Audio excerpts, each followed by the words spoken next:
سوچیں، ایک ایسا سپہ سالار جو کبھی کسی جنگ میں نہیں ہارا، جس کا نام سن کر دشمن کے قدم لرز جاتے تھے، مگر آج اس کہانی کا سب سے سخت امتحان کسی جنگ کے میدان میں نہیں، اپنے ہی دل کے اندر ہونے والا ہے۔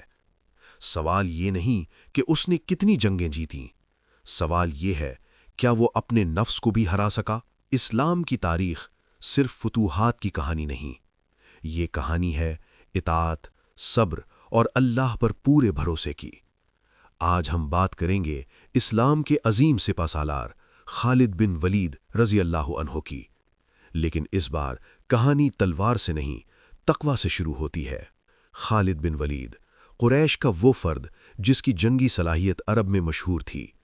احد کے میدان میں ان کی اسٹریٹجی نے مسلم لشکر کا رخ بدل دیا، مگر وقت بدلا، دل پگھلا اور وہی خالد اسلام کے دامن میں آ گئے۔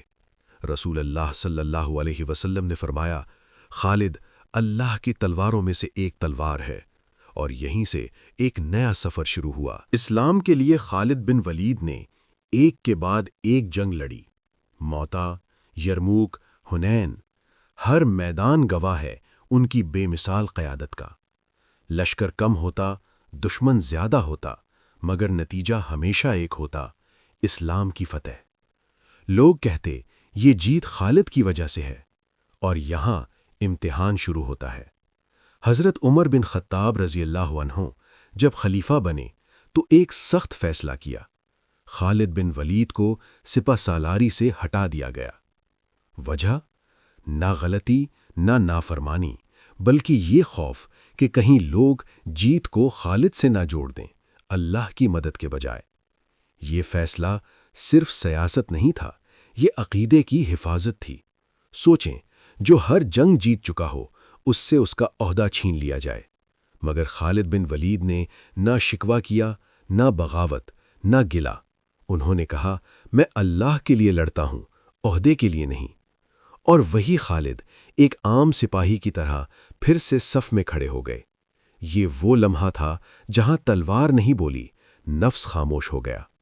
یہ وہ جیت تھی جو تاریخ میں کم لوگوں کو نصیب ہوتی ہے۔ خالد بن ولید جنگ جیت کر نہیں، عہدہ چھوڑ کر کامیاب ہوئے۔ یہی تھی ان کی سب سے بڑی فتح۔ اسلام ہمیں سکھاتا ہے، کامیابی کا مطلب شہرت نہیں، عہدہ نہیں، تعریف نہیں۔ اصل کامیابی یہ ہے کہ جب سب کچھ چھن جائے تو ایمان باقی رہے۔